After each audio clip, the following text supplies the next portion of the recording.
Hello Earthlings, and welcome to another new episode of Makeup and Wrestling, the weekly show here on my channel where I do my makeup and I discuss AEW Dynamite. So let's jump right into things. For my eyeshadow look this week, I'll be using the Magic Mini by Juvia's Place. Our show this week began with a tag team match once again, and we had a 6-man tag team match between Private Party and Matt Hardy versus Hangman Adam Page, John Silver, and Alex Reynolds from the Dark Order. This was a fun and enjoyable match to start off the show with, and even though this match was kind of slapdash together after their minor altercation during the Dynamite Diamond Battle Royal, it was still fun to watch and see. I always enjoy seeing Hangman Adam Page. I really do enjoy Private Party as a tag team, and I really like that Matt Hardy is their mentor. I really wasn't sure who was going to win this match, because I like both teams, and to me it kind of didn't matter who won. The winners of the match were Private Party and Matt Hardy, and they did win fair and square. However, it's kind of what happened during the pinning combination that was just a little funky. So Isaiah Cassidy had grabbed Alex Reynolds, he had him placed in the middle of the ring, and Mark Quinn was going to jump off the top rope and perform a maneuver and mess him up. I don't remember which move they ended up executing, however, it did win them the match. But instead of Isaiah Cassidy getting to pin Alex Reynolds, which he was right there holding him, he was ready to pin him, Matt Hardy ran up in the ring, pushed him out of the way, and pinned him to take the win, which was like a little shady, like, what the fuck? However, then I remembered that a couple of weeks ago we had the iconic Matt Hardy promo for the first time, and we've seen this attitude change since then. So I'm really excited to see how this will progress. Clearly we're going to have a Matt Hardy heel turn, and I am here for it all the way. I don't know why I had to sing that, but I want to know if he's going to continue being Private Party's mentor at this point in time, because if that does end up happening, then that would also mean that they're also turning heel. So I don't know, like, I'm interested to see, but I don't know where this is gonna go. Following our first match, we had Alex Marvez backstage with the Inner Circle. He addressed MJF and congratulated him and asked him how he feels about being named in the New York Times Best Performances of 2020 list. And this was of course due to the fact that we had the Le Dinner Debonair segment between him and Jericho. As soon as MJF began to answer the question, he was interrupted by Chris Jericho, who then stated that the whole Le Dinner Debonair was obviously his idea, and that MJF should be actually thanking him, because if it wasn't for Jericho's revolutionary idea, he wouldn't be in this New York Times list. And then MJF responded that, of course, this is a fact, and that Jericho does not get enough props for creating one of the biggest, most memorable, and best segments in wrestling, not only of 2020, but possibly in history. And then he also mentioned how honored he feels that he got to enjoy and have this moment with his best friend. It is nice to see the Inner Circle coming together. Like, Jericho and MJF exchange the cutest, like, oh, you stop it, look. Right after MJF called him his best friend, so you guys know I'm a sucker for the Inner Circle, so the more Inner Circle, the better. Then we had our next match, which was between Cody Rhodes and Angelico. And before their match began, it was announced that Brandy and Cody Rhodes are expecting their first child, which congratulations, that's wonderful. However, considering how 2020 has gone, this has been literally the year of pregnancy announcements, so I'm over it at this point. So I was like, okay, can we get on with the rest of the show? Like, we get it, you reproduced. And in true corny Cody fashion, Justin Roberts announced him as the future father, Cody Rhodes. So I was just like, okay, lay it on a little thick there. We just saw a whole video package about it, and now we have this. We get it. Congrats. The match between the two of them was short and boring. Cody ended up picking up the victory, which I'm glad, because y'all know I don't like Angelico. I don't like TH2. That's been established. Once the match was over and Cody picked up the victory, Team Taz came out to congratulate him and say that, you know, good for you, you're gonna be a baby daddy, we can't wait to see the baby. However, then once again they mentioned that they're sick of his shit, and considering that Brandy's going on maternity leave, they're about to put him on paternity leave. And just as they were about to approach the ring and mess up Cody, Sting came out to save the day. His music played, he walked the entrance ramp, he stared down Taz and everybody of Team Taz, and they were just like, okay, we're not doing shit here, guys. So they're really bringing in Sting and building him once again, as he was kind of in the 90s, into this mysterious but powerful figure that you don't want to fuck with. But am I the only one who thinks that it's strange that every time that Sting comes out, Cody is involved in the whole situation? I thought Sting was supposed to be Darby Allin's mentor. He seems to almost be working for Cody, like, in a sense. Because the last few times that he came out, he protected Cody. So where is this gonna go? I thought he said that he didn't want to deal with Cody, or that he didn't care about him. I'm just a little puzzled. Interested, but puzzled. Next, we had another interview with Alex Marvez, and this time he was interviewing Miro. So Alex mentioned that after all the craziness that happened at the end of last week's show and all the people Miro took down, he got fined $75,000. And that it was a $25K fine for each person he messed up. So he asked him how he feels about that, and Miro was like, I feel no ways, but let's stop talking about this interview for a second. What the fuck is this? Like, I have no idea. He looks like a crazy Christmas tree, and at first I thought it was like a light up sweater of some sort, but no, it just has like a bunch of different sequins, and he looked crazy. I'm sorry. I understand that sweatshirt probably costs more than my mortgage, but that ain't it, boo-boo. Like, what is that? I don't know. But anyways, like I mentioned, he said he feels no way about it, and that next week he will be facing, I forgot who, because I don't watch Dark, but he's going to be facing somebody on Dark, and that next Wednesday on Dynamite he will be joining Kip and Penelope to make the biggest wedding date announcement of all time. Y'all know I don't give a fuck about Kip and Penelope. Don't care. Don't want to be there, but I am going to be there because Wednesdays are the best days. Really wish this was happening on Dark as well, this announcement, instead of on Dynamite, but I guess we're trying to continue some sort of storyline here between Kip, Miro, and the best friends. Next, we had Eddie Kingston come out to the ring to address all of his enemies. The first enemy he addressed was a little awkward, but he addressed God, and I was just like, okay, we're just going there. We're just gonna come out here and speak to the big man upstairs. But apparently he has a grudge with him. And then next, he began speaking on Pac. He basically called Pac a wuss, and that once again, Pac is scared and he ran because Eddie and his family last week messed up his neck or whatever. And I was like, here we go. Here we go. Cause like, come on, Pac just came back, so I was starting to feel a little sour, but before I could wallow in all of that, the murder hawk monster Lance Archer came out and he started attacking Eddie. Once that situation began, then we saw the Butcher, the Blade, and the Bunny approach the ring, and Butcher and Blade were able to even out the odds between Eddie Kingston and Lance Archer. But just when we thought that maybe Lance Archer was gonna get a fast one pulled on him, we saw not only the Lucha Bros come out, but also Pac. And it turns out that he is not that injured after all, and they all started going in on one another. The Sly Snake, that is Eddie Kingston, he was able to run out and escape from the ring with Butcher, Blade, and Bunny. And then we just ended up seeing Pac, Lance Archer, and the Lucha Bros staring them down and talking that talk and saying like, we're gonna get y'all. Like, don't worry, your time's coming. So that's how that went. Next, we had another interview, and this time it was Dasha Gonzalez interviewing Dustin Rhodes. And she asked Dustin how he felt about being addressed by Evil Uno last week as being the least important member of the Rhodes family, which I'm still like, ooh, from last week, because that had me shook to the core.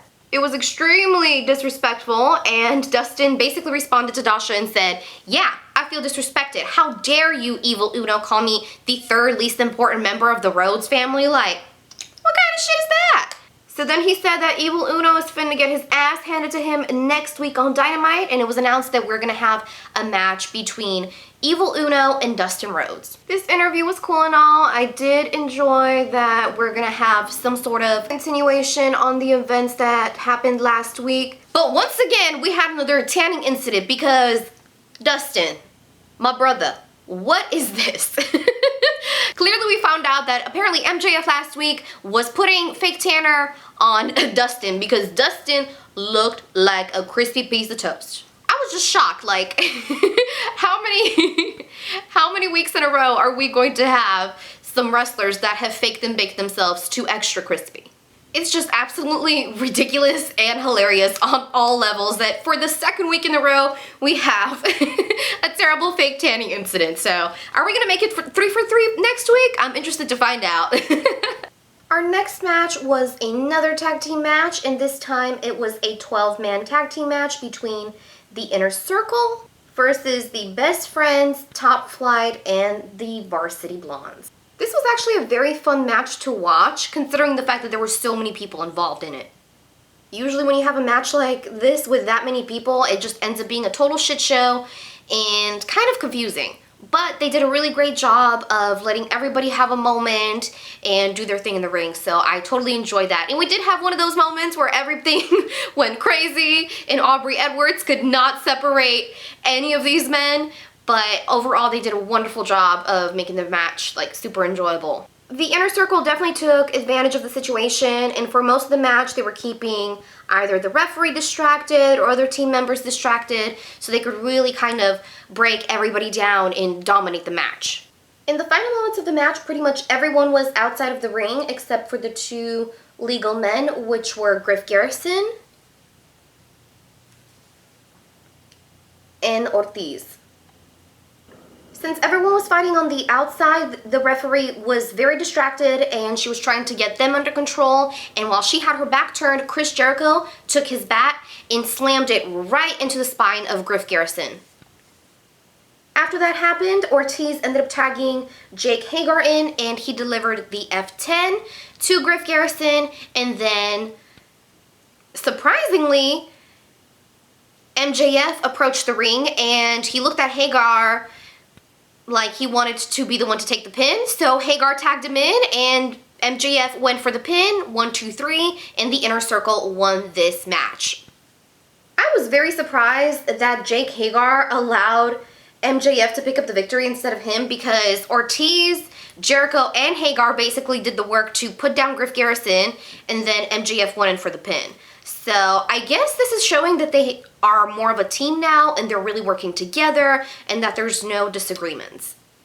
However, once once the match was over, once again, everybody got in the ring and started messing each other up, but the Inner Circle came out on top, and then we just had to stare down like, what's up guys, like this is not over yet. So it was a cool match. Like I said, it was fun to watch, I really enjoyed it, and clearly we're still gonna have a lot of tension possibly between these teams. Next, we had JR announce that once again our boy Alex Marvez is backstage interviewing somebody, and this time it was Thunder Rosa. And also, I want to give a special shout out to JR for finally showing Alex some appreciation. That man is always on them interviews, non-stop. But anyways, Thunder Rosa was backstage and she got asked about Britt Baker. So Britt Baker basically put out a statement and said that Thunder Rosa does not belong on AEW and she's not worthy of being here. So Thunder Rosa, our girl, went off. She was like, you think you're the face of this women's division? No, honey, I belong here. And guess what? I'll be the new face. And I was like, yes, because we all know that Thunder Rosa needs to be AEW Women's Champion. I don't want to hear nothing about it. Y'all know how I feel about that. But anyways, she basically told Britt off. And then next thing you know, we see Britt Baker's little assistant, whatever the fuck she is, I think her name is Reba, and she gets all up in Thunder Rosa's face and she's like, don't insult my dentist. And I was like, girl, really? But this was basically just a distraction for Britt Baker to come from the back and hit Thunder Rosa, and then her and Reba started attacking her. Britt grabbed her by the hair while she was on the floor and they started pouring water down her face, and Britt was just calling her ugly and insulting her. She's like, oh, what's underneath here? Oh, I ain't shit. Well, guess what? You ain't shit. And I was just like, oh, hell no. The only moment I see Thunder Rosa is she's getting attacked by this hoe. Ooh, I was pissed. But you know what? I think next week, my girl Thunder Rosa is going to kick Britt's ass. I don't know if it's going to be in the match or if we're going to see her fuck Britt up backstage, but she's going to get hers. Best believe that. Next, we had yet another tag team match, and this time it was between SCU and the Acclaimed. And this is actually the Acclaimed's debut match in AEW. So I was really interested in seeing what they would bring to the table because we all know that Frankie Kazarian and Christopher Daniels can definitely bring it, and they are a really good tag team. Before we even got into the match, the Acclaimed came out and I guess they freestyle on people. It was just giving me very Word Life John Cena vibes from back in the early 2000s, which I was loving. You know, it was definitely giving me that nostalgia. And at least this time around, they had a beat, because when they tried to freestyle on the Young Bucks like 2 or 3 weeks ago, it was just ultimate cringe. So this time they had like a boombox and they had a beat, and they were dissing both Christopher Daniels and Frankie Kazarian and calling them old and washed up and whatever else you can think of. So once they were done doing their thing and they thought they were so clever with all their disses, Frankie Kazarian actually grabbed the mic and he was like, I'm gonna freestyle on y'all too. And I was just like, oh man, this is gonna go really bad or really good. But he actually did a pretty good job, and it was just really hilarious to see this before the match. The match between the two of them was actually pretty good. Like I said, this was the Acclaim's very first match in AEW, and I think they had pretty good chemistry with SCU, so great match overall. But in the ending moments of the match, Anthony Bowens handed the boombox that they came out to the ring with to Max Caster, and he proceeded to hit Frankie Kazarian right in the face with him, knocking him right out, and then he went for the pin, 1, 2, 3, and the Acclaimed had now finally won their debut match. But honey, we were not done yet with the freestyling. As soon as they finished, they decided to freestyle on the Young Bucks and basically challenge them for a tag team championship opportunity, which then the Young Bucks proceeded to accept. So for next week's Dynamite, we're going to have the Acclaimed versus the Young Bucks for the tag team championship. I am very excited to see this match since they did so good this week. I'm really interested how that's going to play out between them and the Young Bucks, because I'm sure at this point, being ringside and seeing how their debut match against SCU went, they're probably more prepared and kind of expecting them to play dirty. So I'm interested to see how this is going to go. The Bucks are going to retain in my opinion, but I think it's going to be a highly competitive match, and I'm very excited to see it. Following the match, we were taken backstage for an interview with Dasha Gonzalez in Top Flight. The one thing I'll say is her question was very confusing, or at least I was confused by it, and I had to like rewind like, girl, what did you say? But she asked Top Flight why they made a save on MJF and Chris Jericho. And I was just like, girl, what the heck do you mean a save? Like, I had to go back, rewatch the match, rewatch what she said, because I'm like, nobody made a save. Like, what the fuck are you talking about? Maybe I don't know the terminology and I'm stupid. Who knows? But I was hella confused because I'm like, but it just didn't make sense to me. So anyways, Top Flight then answered that they did it because MJF and Chris Jericho are good, but they're not as good as Top Flight, and basically they're gonna get it, and they challenged MJF and Chris to a tag team match next week. Okay, I guess we're gonna have a match between the four of them. I still don't remember seeing what save they made. What is that? The question was just totally awful, and this was probably like the worst interview segment for the fact that your girl was confused by the question. So we shall see what will happen next week. My money is on MJF and Chris Jericho. Top Flight, you guys are cute and all, but y'all ain't gonna win against my boys. It's just not happening. Our next match was a women's tag team match, and it was Big Swole and Serena Deeb versus the team of Ivelisse and Diamante. These ladies did an awesome job. The tag team match was pretty good. It was just extremely short. Big Swole and Serena Deeb ended up picking up the victory when Big Swole decided to lock in the 4-leaf clover, I believe, submission. And right before she hooked it in, I thought it was funny because Diamante was just like flipping her off like, bitch, you're not gonna do this to me. Like, this is not happening. But it did. She tapped out. Like I said, the girls won. And after the match ended and Serena and Big Swole had their hands raised, we saw Nyla Rose and Vicky Guerrero coming from the back, and Nyla Rose started messing up both Serena and Big Swole. And I was like, oh no, this is not good. But lo and behold, Red Velvet came out with a chair and she hit Nyla Rose right in the back, knocking her down, and then Nyla rolled herself out of the ring along with Vicky, and they were just like shouting at each other, and then we got to commercial. Again, I'm going to mention that I am disappointed that we only had one women's match this week, and not only that, we had one other segment featuring the ladies. We need more representation on the main show, on Dynamite, of these women, because a lot of the most recent matches and occurrences that we've had have just been shoved together, and they have been giving these women very small, limited amounts of time, which they definitely deserve way more, and I want to see that change in 2021 for sure. Then we saw the best friends backstage along with Orange Cassidy, and first they addressed Santana and Ortiz, and they said that they're always going to have a beef with them. It's never going to be over.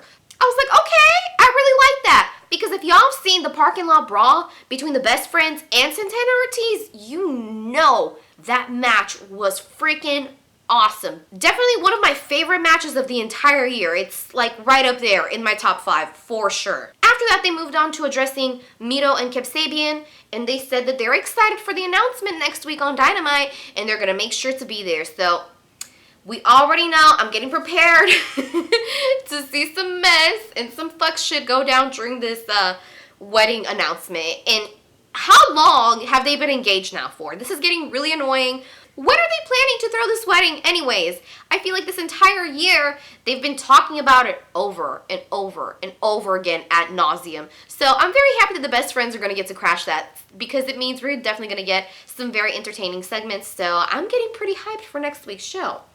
Next, we saw FTR along with Tully Blanchard at the announce desk, and they grabbed a random headset, and Cash Wheeler was just going off. They were saying that this is ridiculous, like, how are they not getting their rematch already? They're the best damn tag team on the roster. They're the #1 rated tag team in the world right now, so what the fuck? Why are they not on the card? When is their next title opportunity? This makes no sense. And honestly, I completely agree. I really enjoy seeing this aggression from them. Tully is an awesome manager, so I am very intrigued to see what we're going to happen next week. However, I do feel like they're probably going to crash the Acclaim's title match against the Young Bucks next week. Like, that is all I'm kind of visualizing right now. It's giving me very we're gonna fuck up the Young Bucks.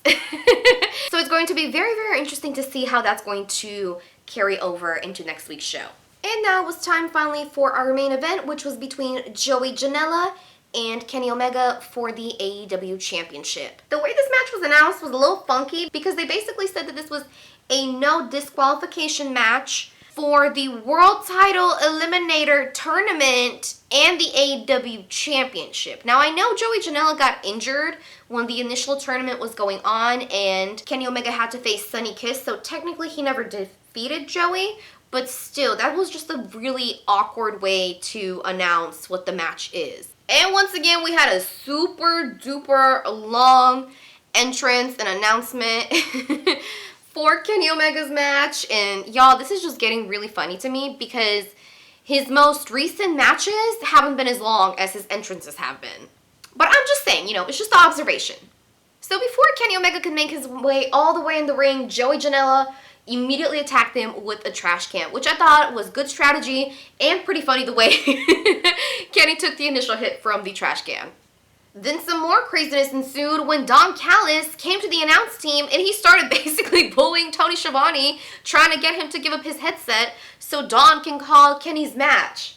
It was pretty funny watching the two of them fight, because Tony was like, I ain't giving you shit. Like, what the fuck you mean I'm gonna give you my headset? Like, get the fuck out of here. However, Don was not meant to be stopped, because, honey, he grabbed a regular-ass microphone and he just started this being super disrespectful and speaking over the announce team the whole time, being loud as hell and just, you know, hyping cocky Kenny up. And this was all in the midst of Kenny Omega just repeatedly slamming Joey Janela with a shit ton of cookie sheets. As the match progressed, we then saw Don give Kenny a regular microphone, and he was just like, hey champ, do you want to help me out? Do you want to call your own match? And Kenny actually took the mic. And him and Don were basically calling the whole main event. And I was just sitting on my couch just like, what is happening? It was so funny. I haven't seen anybody do anything like this, like, so entertaining. I enjoyed every single minute of it. And this no DQ match was pretty good. I really did like it. One of my favorite things that happened during the match was when Kenny Omega actually took a trash can and he went on the top rope and he did a moonsault on Joey Janella, landing with the trash can on top of him. Like, that right there was so cool and amazing to see. I really love that. So, of course, Kenny Omega retained his championship by hitting the one-winged angel for the match and putting Joey Janela totally out. Once the match was over, Death Triangle came out from the back and approached the ring, and Pac said that he had some unfinished business with Kenny. And Kenny was just looking at him like, the fuck are you talking about? But Pac, however, brought up a really great point, and that was the fact that Rey Fenix actually is still owed a match by Kenny Omega because, as we all know, if we officially watched the tournament, Rey Fenix originally won the match against Penta El Zero M, and Eddie Kingston convinced Rey to give up his match to Penta instead. So, because of that, he's definitely right. Since tonight we just saw Joey Janela basically get his shot that he lost initially because of his own injury. And Kenny and Don were just like, no, this is not going to happen. Don was like, who the fuck do you think you are? Like, that is not going to go down. And then Pac brought out the great surprise, and he was like, well, guess what? I already spoke to Tony Khan, and the match is in the works for next week. So we have our main event set for next week's Dynamite, and that is going to be Rey Fenix versus Kenny Omega for the AEW title. And that is how we ended our show this week. This week's episode of Dynamite was really enjoyable for me, and I had a lot of fun watching it. So if I had to give this episode a rating, I would say, oh man, this is going to be a little tough, but if I had to rate between terrible, meh, average, totally cool, or legendary, ooh, this is going to be my first rating that's like in between two ratings. I'm going to say it's right between average and totally awesome. It was a very enjoyable show. However, I felt like it would have probably needed another good match or two to bring it to that totally awesome point. But I really, really had a lot of fun watching this week's episode. Next week's match card seems to be pretty stacked, so I'm very hyped to see what's going to happen. You guys already know my prediction. MJF and Jericho are going to win against their match with Top Flight. We're going to have also the tag team title match between the Young Bucks and the Acclaimed. Y'all know my money is on the Young Bucks for that one. And for our main event next week, my prediction is, of course, that Kenny Omega will obviously retain the title against Rey Fenix. However, that is going to be like a 5-star match for sure. I am super excited for that one. But what did you guys think of this week's episode of Makeup and Wrestling and of this week's episode of Dynamite? I would love to hear what you have to say. And thank you so much for watching, guys. I just can't believe that we just made it to 100 subscribers. This is totally insane. That was actually my goal for 2020, and I am very excited to see what 2021 is going to bring overall in my life, but especially for the future of my channel. I love you so much, guys. Y'all take care and stay healthy. I love you. Bye!